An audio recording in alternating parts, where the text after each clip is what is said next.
Okay, welcome to lecture here. We're going to pick up with chapter 15 for just a bit. And as we sort of talked about last time, we'll do a little bit of lecturing here. We're going to probably lay it up early. You can go take a break, go walk around, get some to eat, and then we'll take the exam at the start of lab at 1 o'clock. Going to be done the same way as we did the quiz. So you also log into that Zoom meeting. Again, you need to make sure it shows you and your work area and all that stuff, just like you did for the quiz. And obviously we'll take the exam. Only difference is obviously no lab after the exam this time. So just the exam, stuff like that.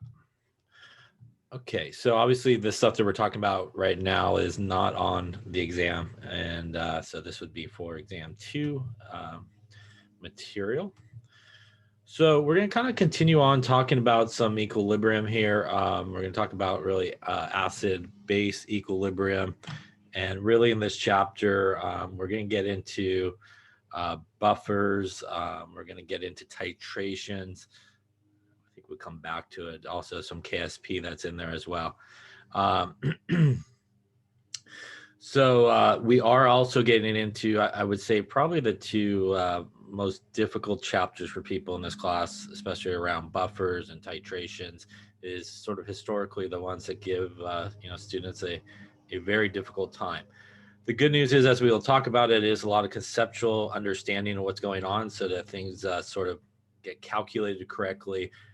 But as we'll see as we go through this chapter, the good news on the calculations is a lot of the calculations we've already talked about. The key and sort of the hard part of it is sort of making sure you apply it correctly. So keep that in mind as we sort of go through this chapter and chapter 16 as well, I believe. Again, those are sort of the two hardest ones. All right, so let us start here. Professor? Yeah. Can I ask a question on the review worksheet before we get started? I really kind of need the time to lecture. I can help you. And how's that? When we sort of. Okay. Okay. Cool.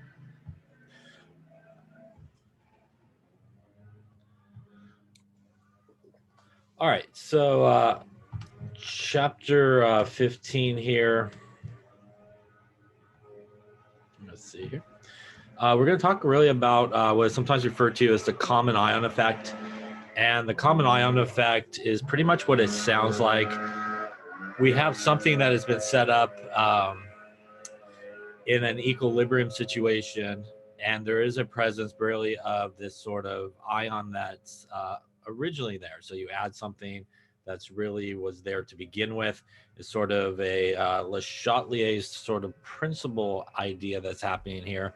But when we do have sort of a presence of a common ion, what it essentially will do is sort of suppress the ionization of a weak acid or weak base. And basically what that will do is obviously have an effect on the pH, right? So as we've been talking about, really when we talk about an acid or a base, the process to affect the pH is the ability of those guys to either produce H plus or OH minus in solution that's free. So if we have something that's there that's going to affect the amount of H plus or OH minus that either an acid or base basically can give away or let go into the solution, it's going to really affect the pH either going up than it normally would or down from what it normally would. So for example, if we think about something like acetic acid, which is a weak acid, and if we look at something like acetic acid,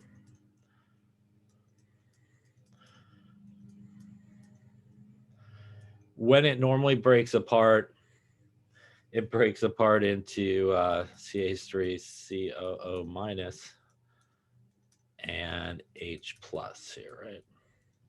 So I got all these extra things here. Some of those extra lines.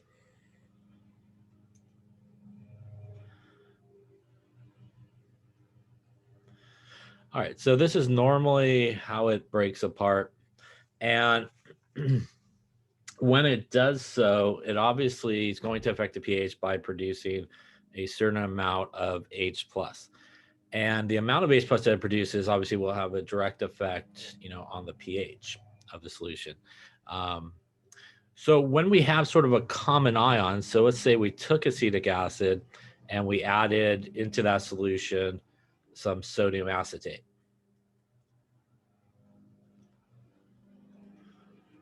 So if we add some sodium acetate in with the acetic acid, for example, in a sort of solution together, if you will, what's going to happen is that sodium acetate, which is basically a salt,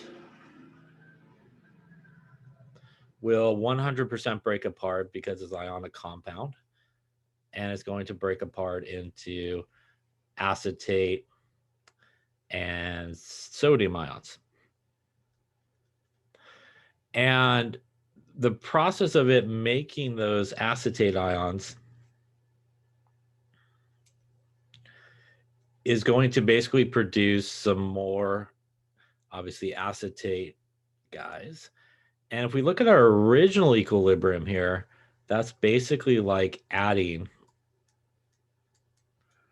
more of our acetate. So it would be like adding more acetate. And when we think about that equilibrium, what that's going to cause based on Le Chatelier's principle is if we add it to the right, is going to shift the equilibrium barely to the left there. So if it shifts the equilibrium to the left, that's going to basically keep the weak acid in this case basically together. And if it keeps that weak acid together, what that means is obviously it's not going to break apart. It's going to produce less H plus, and less H plus means that the effect of the pH would go up from where it normally would if that sodium acetate was not present. So having this sort of common ion in the solution, and again, you could add it to the solution at the beginning or not, is going to cause really that sort of Le Chatelier's principle where we're basically adding more acetate. And again, that addition of that more acetate is going to cause that equilibrium to shift to the left. It's going to basically keep the acid together. And by keeping the acid together, you're minimizing how much H plus would be released into the solution. And remember that when we talk about pH, it really is the free H plus that is floating around in that solution that really has an effect on the pH of it. Again, it's not the H plus that's attached to anything, but it's sort of the free floating H plus. Same thing with a base, it's the free floating OH minus that's there that basically affects the pH that we see. So when we have this sort of common ion effect, we typically will see this. This is very common in what we'll talk about a little bit later in this chapter, which are buffers. So it's a very common thing that occurs in buffers. Now you may say to yourself, well, how come, kind of it affects this guy and maybe, this guy is nothing's happening with that. The difference between, say, sodium acetate here and acetic acid, which is on the bottom, is the sodium acetate is basically an ionic compound. So it's a salt, which basically means it's sort of a strong electrolyte. So when it goes for a swim, if you were to take off the shelf some sodium acetate and dump it into the beaker, it's going to basically 100% break apart. As you can see with the one-way arrow there, there's not going to be any back and forth or any equilibrium basically set up. You're basically just dumping that in, and it's going to basically supply a source of sodium ions floating around that solution. It's going to supply a source of acetate ions in that solution. So when you sort of dump that in, like I mentioned just a second ago here, it's basically going to get you those sodium ions, going to get you those acetate ions that are flowing around.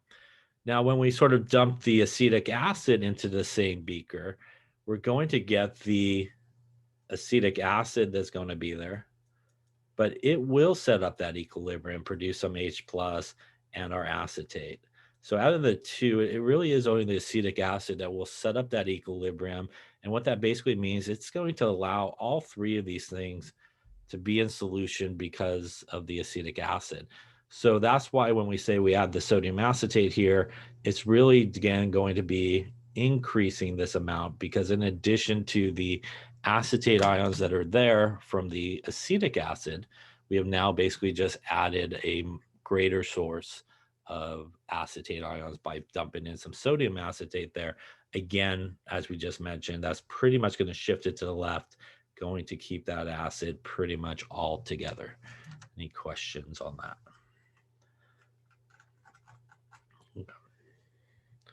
So let's take a look at a couple of problems here where we want to calculate the pH. So in part A, we want to calculate the pH of a solution of 0.2 molar acetic acid.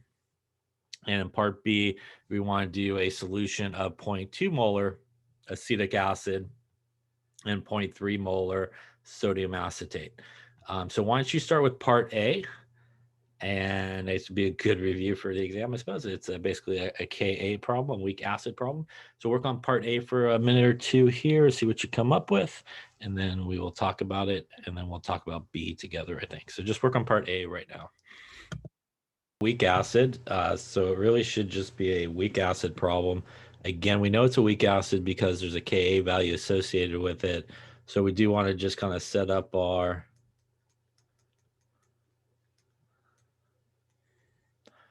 equilibrium here, reaction.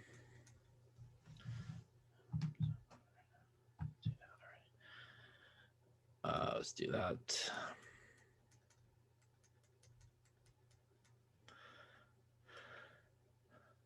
All right. And in this case, we're starting with 0.2 molar acetic acid. So that's obviously going to be our initial here. And 0.2 molar. This is going to be 0, 0, like we've talked about. Again, we don't have anything to start with. We also will assume that it's going left to right. So minus x plus x plus x, which means at equilibrium 0.2 minus x, x, and x. Any questions on the table there? Again, this is very similar, obviously, to what we did in the previous chapter. This obviously is a Ka, which means our Ka expression would be our products divided by our reactant. And that equals what they gave us, which was 1.8 times 10 to the minus 5. That gives us x squared divided by 0.2 minus x is equal 1.8 times 10 to the minus 5. Here we could assume that x is equal to 0. And if we do that, that will give us x squared over 0.2 is equal to 1.8 times 10 to the minus 5. Here we're going to, again, multiply to the other side the 0.2. And we're going to take the square root of it as well. And don't forget that part of it. So if we do that, that's going to get us 0.2 times 1.8 to the minus 5. I'm going to take the square root of it. And it looks like we will end up with something like x is equal to 0.00. We'll call it like 190. And we do want to check it. So we want to divide that by 0.2 times it by 100 just to kind of do our check to make sure. And it looks like we're at like 0.9%. So 0.9%. So that's good, that check. That means that that is our H plus concentration. So our H plus concentration would equal 0.00190. That means our pH here to open up would be minus the log of 0.00190, 272 perhaps, minus the log of 0.00019, 2.72. Any questions on any of those sort of steps? I have a question. Yeah.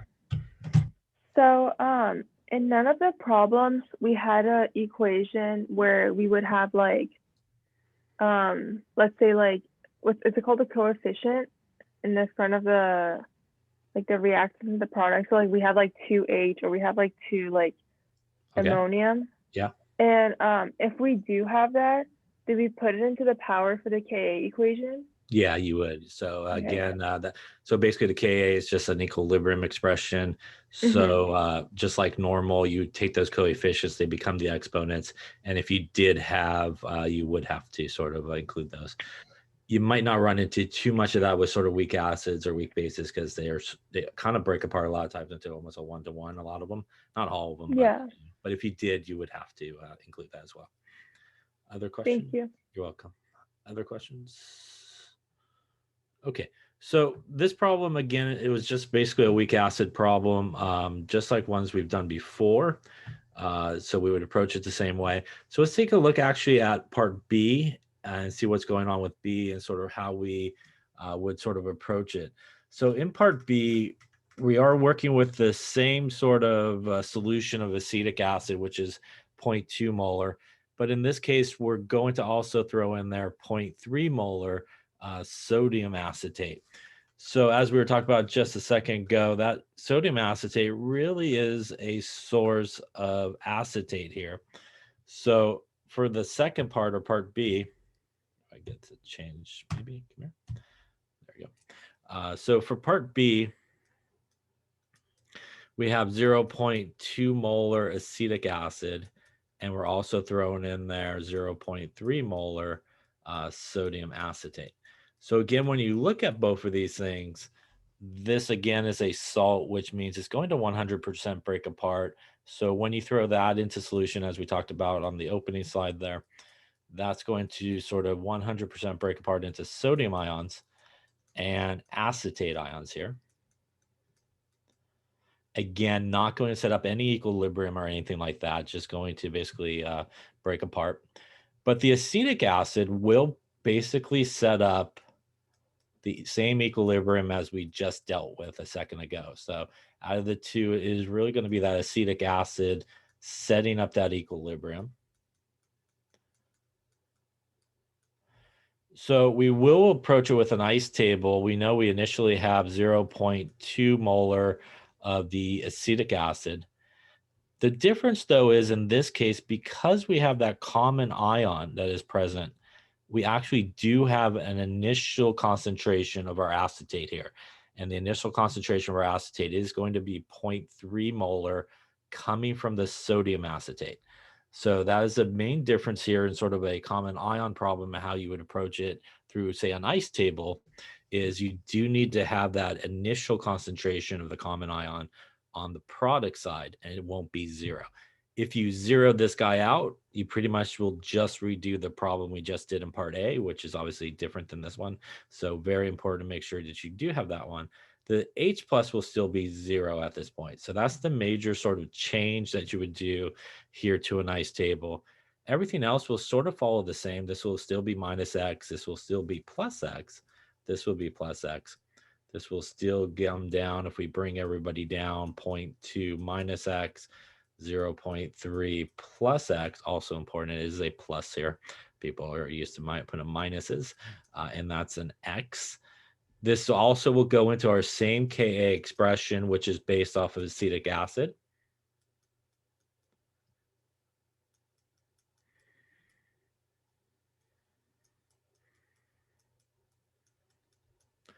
And it's going to equal the same Ka value there that we had before. So that's going to give us X times 0.3 plus X divided by 0.2 minus X is going to equal 1.8 times 10 to the minus 5. Any questions sort of on the ice table, the differences there that we got going? So at this point, we might as well try our assumption like we did before. So we can assume that X is equal to 0. And in this case, it is going to again be the 0. You're going to add it to a number. It's also going to be the 0 you would subtract. So we would get rid of those two zeros. And that would get us X times 0.3 divided by 0.2 is equal to our 1.8 times 10 to the minus 5. In this case, we're going to multiply the 0.2 to the other side, also divide by the 0.3. And if you do all those good things, you probably get a number. Let's see, what kind of number we got going? We got a number like X is equal to 1.2 times 10. That's a lot of zeros. How about minus 5, I think, is how many zeros we got going on there. We want to check it like normal. You could choose either one if you like and divide it by, say, 0.3 times it by 100. You're all good on that. So the check is good here. So we're good on that. That again means that in this particular case, just like previously, the H plus concentration at equilibrium would equal X. So our H plus in this case would equal 1.2 times 10 to the minus 5 molar, giving us a pH here of minus the log of that. And looks like we will end up with a pH of 4.92. Any questions on that part of the calculation there? Again, you can see you could pretty much use an ice table like we've done before. The main difference, and again, the area where people really screw up is this part. In a common ion effect type problem, you do need to have an initial concentration, obviously, of that at common ion. Otherwise, again, like I said earlier, if you kind of zero that out, you pretty much just did the same problems we did in part A. So you want to make sure you have that. We also see what we talked about without the common ion there. This same acetic acid with the same concentration was able to produce more H plus at equilibrium. And that resulted in a pH of 2.72, which is lower pH than when we had this common ion effect.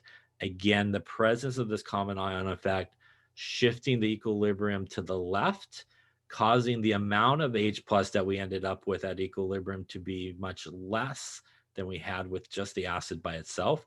Again, here we had 1.2 times 10 to the minus 5 versus 1.9 times 10 to the minus 3, which is what we had without the common ion. So a big decrease in the amount of free H plus that basically was allowed to sort of come into solution. And we see that as well with our pH value.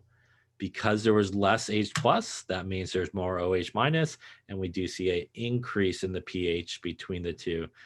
So we go from, say, the 2.72 with more H plus free to a pH of 4.92 because we had less H plus that was actually able to come into the solution. Any questions on any of that?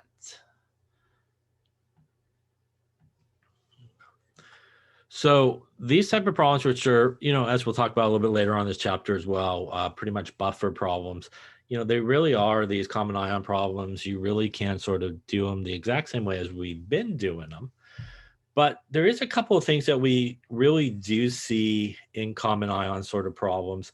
And that is because there is that common ion effect, and it's really kind of pushing the equilibrium back the other way to keep everybody together. What we commonly see is when we start with a concentration that's relatively good size, or most concentrations, when we get to the equilibrium, the change that occurs from the initial to the final concentration of the salt and the actual acid or base is relatively small. So what that means is technically if we took our X value here, 1.5 times 10 to the minus 2, and we put it back in, and we took 0.2 minus 1.2 times 10 to the minus 5, you pretty much still have 0.2. Same thing here. If you took 0.3 and you put the plus the 1.2 times 10 to the minus 5, you pretty much will still end up with 0.3. So the nice thing about problems such as these, which are common ion problems, is if there is a situation where you have this common ion, their change won't be very much from beginning to end, which means we actually can avoid doing an ice table to solve these problems. And we could actually use an equation that's very commonly seen, and that is the Henderson-Hasselbalch equation, which is this guy in the box. The rest of it is just how it's derived. So this is the Henderson-Hasselbalch equation. It is really used for common ions, but it's mostly used for buffers, which are common ions. And the pH is equal to the pKa value plus the log of the conjugate base over the acid. And to calculate the pKa value, you take minus the log of the Ka. This is the Henderson-Hasselbalch equation, and honestly, this is probably the version of the equation that you should use all the time. It works great for acids, it works great for basic type solutions, whatever type solution you got going on. The important part is this last part here. You want the base over the acid, and that gives you the pKa. Now, there is another equation that deals with more basic situations, and I'll put it up here. Then I'll tell you why you probably don't even need to use it or worry about it. You will sometimes see this equation, which looks very much like it, which is the POH is equal to the pKb plus the log of the acid over the base. Couple of different things here. This does not give you the pH, but it gives you the POH, and you need to use the pKb. pKb is found the same way as the pKa. It's minus the log of the Kb value. Acid over base. Now, sometimes people will use this version of the equation for basic situations because, you know, you got the POH and the Kb value maybe. I personally don't see the use of it too many occasions because in most problems you're usually asked for the pH. So even if you use this equation here, you then have to do the 14 minus the POH to get to the pH, when you could just go into the Henderson-Hasselbalch and sort of get the answer that you're probably looking for to begin with. So this is sort of the basic version of the Henderson-Hasselbalch equation that uses the pKb, but again, does not give you the pH, gives you that POH. And again, 9 times out of 10, you're probably going to be asked for the pH of the solution. So you might as well just go right into here. One last relationship that's kind of important, that can be helpful, is if you take the pKa value plus the pKb value, it equals 14. So that's an easy way. If you know maybe the Ka or Kb or the pKa or the pKb, it can allow you to get the other one relatively quickly. So that's a good little relationship that you become to see. So again, you'll sometimes see people use this a lot of times in basic situations. But again, I don't really see a lot of advantage to it per se, because usually you're looking for that pH and you still got to subtract the 14 at the end. So I would focus mainly on the Henderson-Hasselbalch here, which is that pH is equal to the pKa value plus the log of the base over the acid. So how does this work, say, in the problem we just did? So we just did that problem there where we did the ice table. So let's take a look at that problem one more time and do it this way.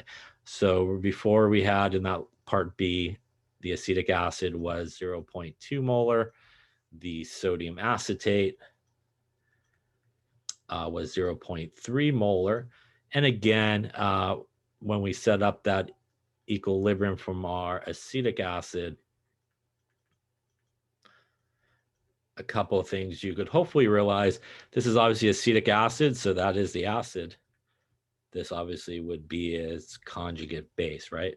So we actually, and they gave us the Ka value, which was 1.8 times 10 to the minus 5.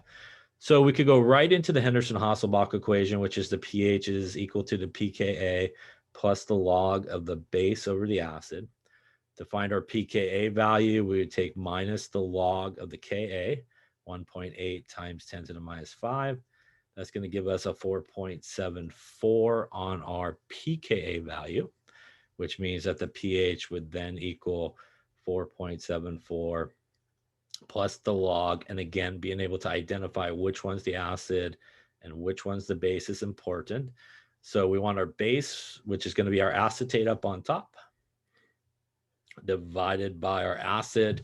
And if we do all that good stuff, we get 4.92 without the need of an ice table, exactly what we got before. So this demonstrates two things. First off, in these sort of common ion problems, which are essentially buffer problems, you could go into the Henderson-Hasselbalch equation. You do not have to do an ice table. The second thing it demonstrates is if you don't want to use the Henderson-Hasselbalch equation and can't remember it, not sure if you're going to use it right, you could still do an ice table and get the same answer. So you do have kind of a couple different ways you could actually kind of do these type of problems, either the ice table way or the Henderson-Hasselbalch way. Any questions on that? Super important as we go through this chapter, and very, very important is we see this equation, We see everybody go, cool, I don't have to do an ice table. And people will misuse this equation all the time. They will misuse it because they're like, I got two numbers, cool, let's just plug it into this equation and go for it. It's got to work. And it doesn't work for everything. This is really strictly for really a buffer situation, as we'll talk about, which is really that common ion situation. So if you don't have a common ion situation, you don't have a buffer situation, like in the problems we did in the previous chapter. Don't use this today on the exam because it will be wrong. Is none of those things were a common ion type situation, and you should never use this equation, but it's very common. People just want to use it everywhere that they can whenever they got two numbers and put it in there. So this is really only specifically for common ion problems, which are buffer problems, which is what we're talking about in this chapter. And again, why we did not use it in the previous chapter, because we weren't dealing with that sort of common ion. We either had a weak acid or a weak base, and that was pretty much it. Any questions on that? All right, that's good enough for today. We will lay it up here, I think. And again, the exam will start at 1 o'clock, and you need